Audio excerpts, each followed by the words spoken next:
Universal News TV, votre chaîne d'information la plus crédible.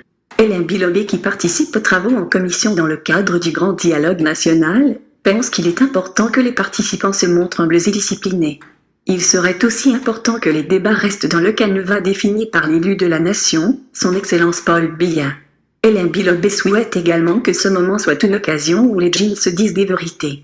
Alain Bilobé fait partie de la commission en charge de la décentralisation. Au stade actuel des travaux, aucun anglophone n'a donné jusqu'ici les raisons exactes pour lesquelles il pense que la décentralisation ne veut pas marcher. Écoutons maintenant Alain Bilobé au micro de nos confrères. Écoutons. La première, ce que je souhaite de plus essentiel est que les participants se montrent humbles et disciplinés. Que les participants restent dans le canevas défini par l'élu de la nation. C'est le président Biya qui est l'élu de la nation. Et c'est lui qui a convié tout ce monde ici. Personne n'est venu ici avec un mandat du peuple. Nous n'avons pas été aux élections pour une assemblée constituante. Donc tous ceux qui sont ici, le président, sont des invités du président. Nous ne pouvons donc pas nous prévaloir du pouvoir de faire autre chose que ce que le président de la République a défini. Il nous a invités à le fait de recueillir nos avis sur des questions précises qu'il nous a posées. Il serait souhaitable que les uns et les autres restent dans ce travail-là pour que les conclusions soient fructueuses et que le président qui nous aura conviés se sente aussi un peu tenu de respecter les conclusions ou alors les avis que nous lui aurions donnés. Dans ce sens-là, nous devons savoir que nous ne donnons que des avis et que le président de la République et son gouvernement tireront de ces avis le meilleur parti. Je souhaite aussi que cette grande rencontre soit une occasion pour que les gens se disent des vérités. Je suis de ceux qui pensent que notre pays a été constitué dès le départ par deux partis. Une partie a déjà gouverné ce pays une bonne cinquantaine d'années. Il est temps que nous qui sommes 80% de la population, nous pensions à faire d'une certaine manière, pas forcément en modifiant la Constitution, mais en manœuvrant dans un consensus politique pour que l'autre parti aussi aspire à gouverner, et qu'au terme d'une certaine période de l'histoire, nous ayons été deux à avoir gouverné ce pays. N'essayons pas de résoudre les problèmes des anglophones à leur place. Il faut que les anglophones eux-mêmes aient le pouvoir absolu aussi pour organiser la prise de représentation dans les hauts cercles du pouvoir où se décident les affaires du Cameroun d'une manière équilibrée. Pendant 50 ans, ils nous ont reconnu l'opportunité de le faire et nous devons aussi leur reconnaître cette. Et la dernière chose, c'est que nous devons saisir cette opportunité qui s'offre, non seulement pour traiter la marginalisation de la communauté anglophone qui est évidente et certaine, mais pour éviter que d'autres marginalisations ne se produisent pas, notamment dans le littoral, où le sentiment de marginalisation dans la communauté des autochtones du littoral commence à prendre corps, compte tenu de la mauvaise manière dont certains acteurs politiques veulent utiliser la démocratie du Nord. Nous voyons venir le problème dans le Fundi. Nous savons qu'il arrive dans le département de l'Océan, parce que toutes ces trois localités que nous venons de citer sont des pôles de concentration des gens que l'exode rural déplace, au détriment d'ailleurs de l'économie nationale. Mais nous savons que certains acteurs politiques instrumentalisent cet exode rural-là pour atteindre des objectifs politiques qui n'ont rien à voir ni avec la concorde nationale, ni avec le vivre ensemble. Je ne manquerai pas de faire les efforts nécessaires pour que la marginalisation des populations autochtones partout, et en particulier au littoral, soit prise comme un grand danger qui menace la stabilité de notre pays. Merci. Vous êtes sur Universal News TV, votre chaîne d'information la plus crédible. été envoyé à la commission chargée de la décentralisation et je suis assez content de cela parce que j'ai été conseiller municipal 10 ans et je sais que beaucoup de personnes ont voulu utiliser ce qu'ils appellent la décentralisation qui ne marche pas comme étant un élément pour expliquer la crise anglophone. Et nous avons entendu beaucoup d'anglophones, soutenus d'ailleurs par certains de nos compatriotes francophones, expliquer que s'il y a une crise dans le nord-ouest et le sud-ouest, c'est parce que la décentralisation n'a pas marché. Nous sommes donc dans la commission de décentralisation. Nous venons de faire 3 heures de travail. Je n'ai entendu aucun anglophone nous dire exactement qu'est-ce qu'il reproche à la décentralisation en l'état actuel de son organisation. La décentralisation est organisée par 6 textes. La loi d'orientation de la décentralisation, la loi fixant les règles applicables aux communes, la loi fixant les règles applicables aux régions, la loi portant fiscalité locale qui donne l'argent aux collectivités territoriales pour pouvoir faire leur travail, la loi portant régime financier des collectivités territoriales et la loi sur l'urbanisme qui permet aux maires d'organiser le bâti de la ville. Je n'ai entendu aucun de tous ceux qui disent que c'est la décentralisation, la mauvaise décentralisation, la décentralisation qu'on n'a pas appliquée. Je n'ai entendu personne, preuve à l'appui, nous montrer en quoi est-ce que la mauvaise décentralisation a généré la crise anglophone. Les gens qui ont pris les armes, ils ne disent pas qu'ils ne veulent pas de la décentralisation, ils disent qu'ils veulent la sécession. Et ceux qui veulent relayer leur voix sans assumer leur volonté de faire la sécession, viennent nous dire que c'est parce que la décentralisation ne marche pas qu'ils veulent rentrer à la fédération, qui n'a pas marché. Et je tiens à rappeler que de nombreux États anglophones en Afrique ne sont pas des États fédérés. Le Ghana n'est pas un État fédéral. La Gambie n'est pas un État fédéral. Le Kenya, l'Ouganda, le Malawi, la Tanzanie, la Zambie, ce ne sont pas des États fédéraux. Et ces États ont été colonisés par la Grande-Bretagne. Je n'ai pas le sentiment que dans ces États-là, les collectivités territoriales marchent mieux qu'au Sénégal, qu'en Côte d'Ivoire, au Cameroun, qui ont été des colonies françaises. Donc les gens sont dans un fantasme, ils ne veulent pas nous dire la vérité.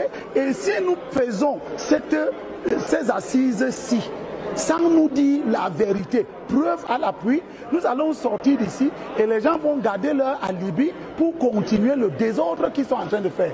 J'attends de cette commission de la décentralisation que les gens qui prennent la parole soient capables de nous dire dans les textes que cette disposition des textes-ci nous empêche de construire les écoles maternelles. Les gens parlent de tutelle.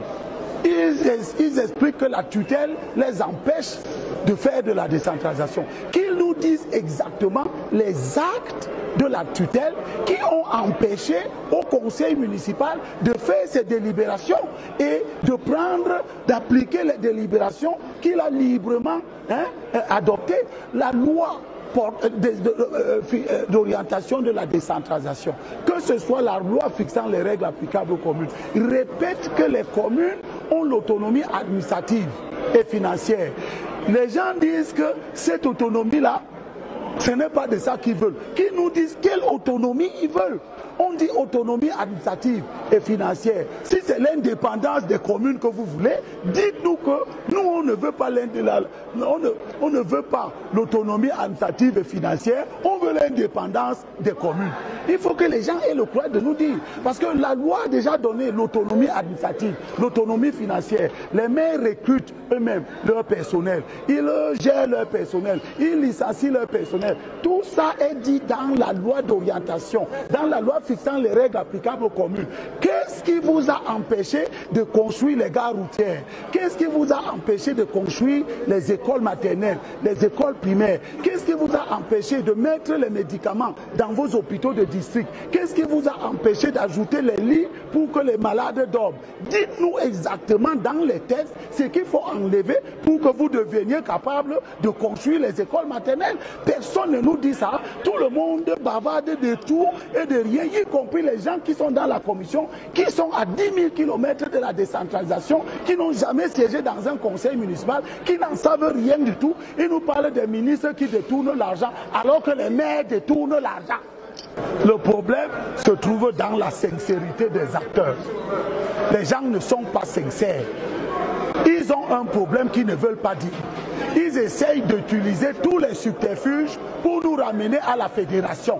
Ils essayent par tous les moyens de faire en sorte que la question de la décentralisation renvoie au changement de la forme de l'État. C'est ça le vrai combat que ces gens ont. Et tout ce que j'ai entendu s'exprimer aujourd'hui et qui prétendent bien connaître le problème anglophone, certains d'entre eux étaient d'ailleurs des maires anglophones, aucun ne nous a dit pourquoi ils n'arrivent pas à construire les écoles maternelles dans sa commune. Ils parlent des ressources insuffisantes. Mais oui, dans tout le monde entier, si vous prenez le maire de New York, il va vous dire qu'il a besoin de plus d'argent. Mais l'argent que vous avez déjà obtenu, de par la loi qui organise les lois, différentes lois qui organisent la décentralisation, notamment la loi portant fiscalité locale, qui confère aux communes 32 impôts que les maires doivent recouvrer eux-mêmes pour leur propre intérêt, en commençant par la patente, la licence et bien d'autres impôts. Il y en a 32. Est-ce que vous avez recouvré ces impôts de façon optimale et vous n'avez pas pu construire vos écoles maternelles?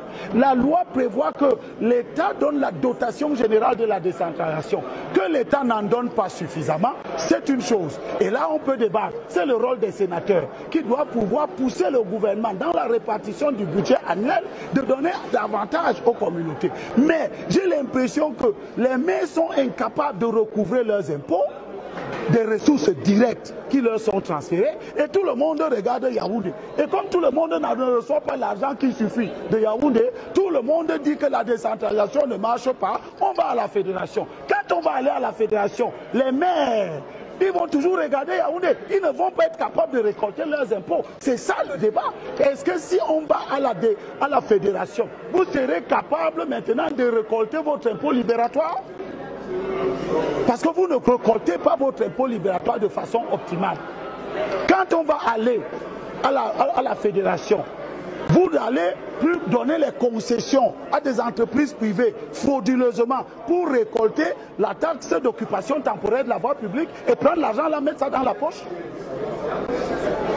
Je peux vous assurer que si on fait les investigations maintenant sur les 360 communes, vous trouverez au moins 340 communes qui ont fait des concessions qui sont interdites par l'article 85 de la loi portant fiscalité locale, qui ont fait des concessions avec des entreprises privées pour recouvrer l'impôt.